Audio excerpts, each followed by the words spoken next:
이 빠진 접시. 내가 식탁을 차리고 있을 때면 엄마는 종종 가장 좋은 접시를 꺼내 놓으라고 말했다. 자주 있는 일이라서 나는 거기에 대해 아무것도 묻지 않았다. 난 그것이 엄마의 일시적인 기분이라고 여기고 시키는 대로 할 뿐이었다. 어느 날 저녁이었다. 내가 식탁을 차리고 있는데 예고도 없이 옆집에 사는 마가렛 아줌마가 찾아왔다. 마가렛이 문을 두드리자 음식 만드느라 정신이 없던 엄마는 아줌마에게 안으로 들어오라고 하셨다.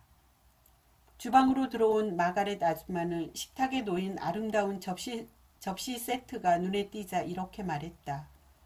아, 손님이 오시는 예정인 줄 몰랐네요. 다음에 다시 올게요. 먼저 전화를 드리고 나서 왔어야 하는 건데 엄마가 말했다. 아니요, 괜찮아요. 아무 손님도 오지 않아요. 그러자 마가렛 아줌마는 의아한 얼굴로 물었다. 그럼 왜 이렇게 귀한 그릇 세트를 꺼내 놓았죠? 난 이런 그릇은 1년에 한두 번밖에 쓰지 않는데 엄마는 부드럽게 웃으며 대답했다. 난 지금까지 우리 가족을 위해 언제나 가장 좋은 식사를 준비해 왔어요. 손님이나 외부인을 위해 특별한 식탁을 차려야만 한다면 자신의 가족들을 위해서도 그렇게 하지 못할 까닭이 없지 않겠어요? 가족은 누구보다도 특별한 사람들이니까요. 그 말도 일리가 있긴 해요. 하지만 그러다가 아름다운 그릇들이 깨지기라도 하면 어쩌려고요? 마가렛 아줌마는 가족에 대해 엄마가 갖고 있는 특별한 가치 기준을 이해하지 못했기 때문에 그렇게 되물을 수밖에 없었다. 그럴 수도 있겠죠. 엄마는 대수롭지 않게 대답했다. 하지만 온 가족이 저녁 테이블에 앉아 이 아름다운 그릇들로 식사를 할 수 있다면 접시에 이가 빠지는 것쯤은 그다지 큰 대가가 아니죠. 게다가 엄마는 소녀처럼 반짝이는 눈으로 덧붙였다. 이 빠진 접시들은 제각기 그것과 관련된 사연들을 간직하고 있기 마련이죠. 이렇게 말하면서 엄마는 찬장으로 가서 접시 하나를 꺼냈다.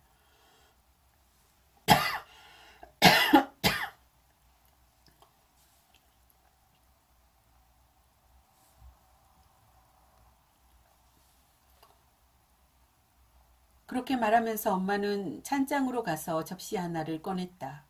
그것을 손에 들고 엄마는 말했다. 이 접시에 이가 빠진 게 보이죠? 내가 17살 때의 일이었어요. 난 그날을 결코 잊을 수 없답니다.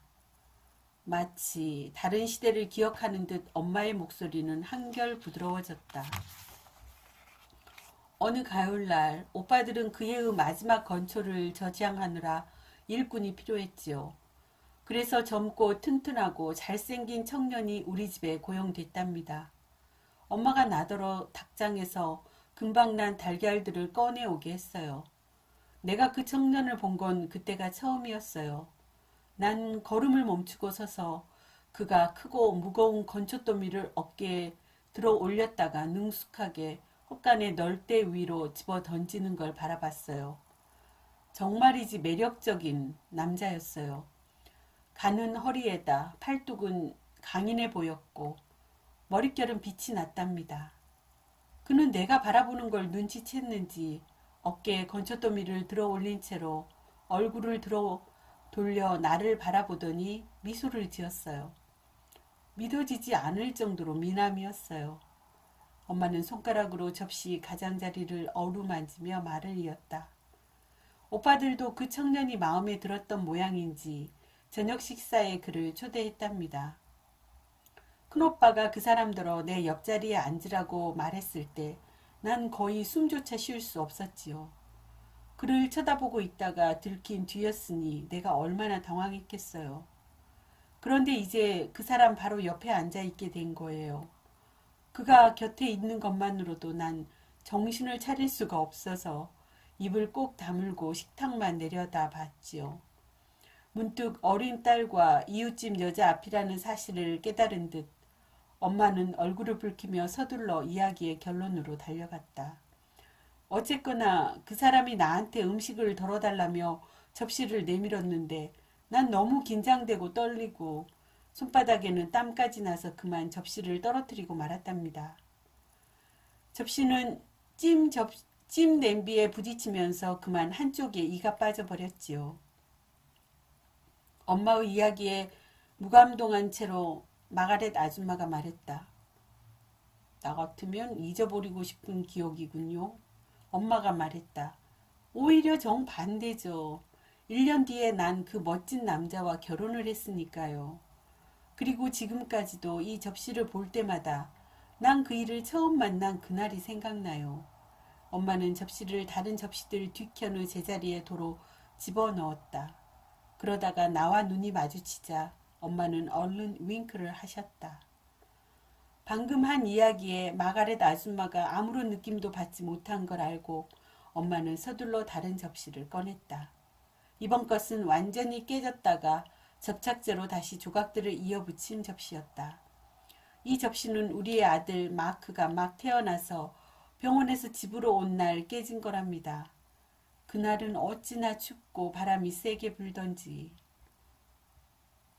6살짜리 딸아이가 날 거들겠다고 접시를 싱크대로 나르다가 그만 바닥에 떨어뜨렸지요. 처음에 난 당황했지만 다음 순간 내 자신에게 말했어요. 저건 깨진 접시에 불과해. 깨진 접시 하나가 새로운 아기가 우리 가정에 가져다 준 행복을 망쳐놓을 순 없어. 라고 말해요. 사실 그 후 우린 접시에 깨진 조각들을 맞추느라고 몇 번이나 즐거운 시간을 보냈지요.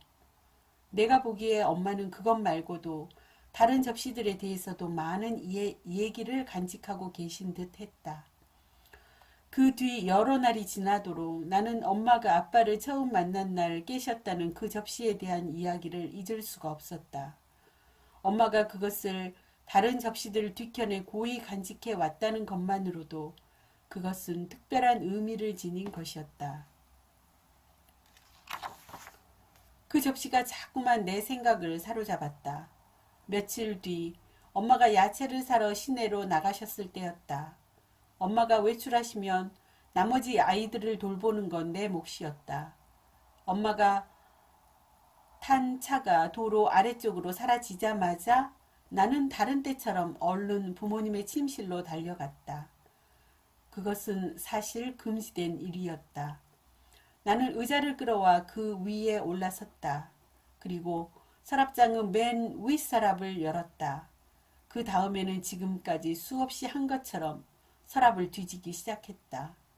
서랍 안쪽 어른들이 입는 부드럽고 좋은 냄새가 나는 옷 밑에는 나무로 만든 네모난 보석 상자가 있었다. 나는 그것을 꺼내 뚜껑을 열었다.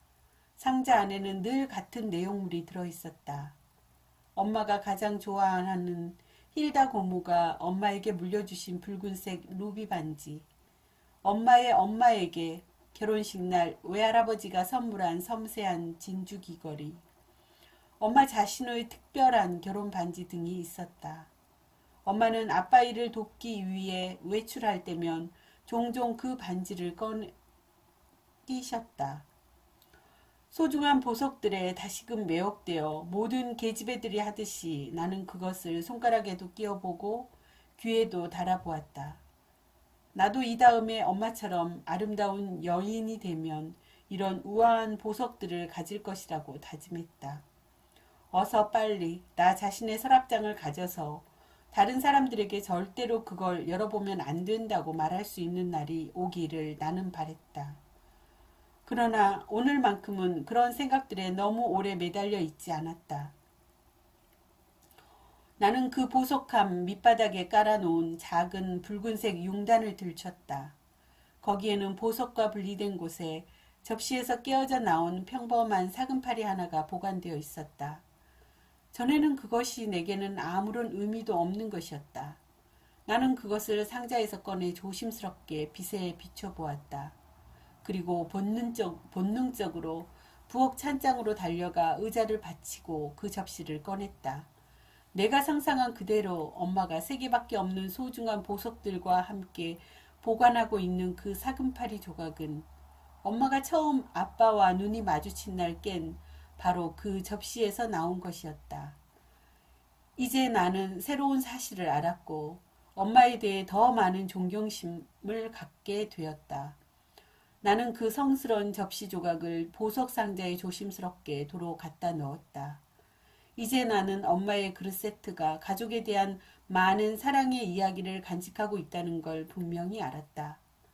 그 접시들만큼 엄마에게 소중한 유산은 없었다. 깨어진 접시 조각과 함께 가장 특별한 사랑 이야기가 시작되었으며 그 이야기는 이제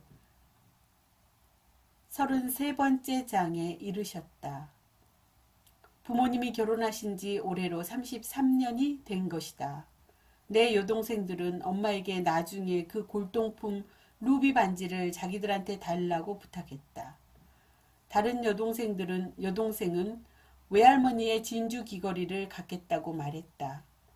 나는 여동생들이 이 아름다운 가정의 유산을 물려받게 되기를 바란다.